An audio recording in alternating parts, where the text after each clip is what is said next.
Alors concernant le niveau de vie, ça c'est une question qui intéresse tout le monde et pas uniquement les entrepreneurs.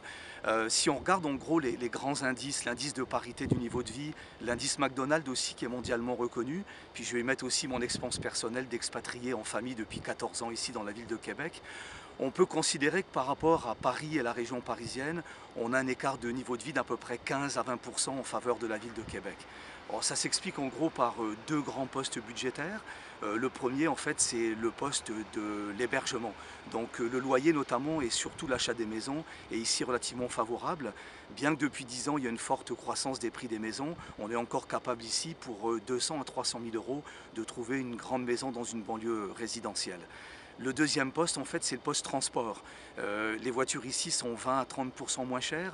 L'essence, aujourd'hui, un prix de litre d'essence, le super se positionne à 1,35 $, c'est-à-dire en gros 90 à 95 centimes d'euros. Donc on voit que sur ce poste-là aussi, les résidents de la ville peuvent faire de grosses économies. L'électricité est 3 fois moins chère ici grâce aux barrages hydroélectriques qui nous permettent d'avoir en fait une consommation électrique qui est beaucoup moins chère que celle que l'on a en France notamment. Dernière chose que j'aimerais dire sur le niveau de vie, en termes d'alimentation et d'habillement, on se retrouve à peu près sur des prix similaires. Bien sûr, si on s'alimente en local, parce que ceux qui sont habitués au triptyque pain, vin et fromage, auront à dépenser en fait des sommes assez conséquentes. La baguette de pain ici est à 3 dollars par exemple, ce qui est très élevé.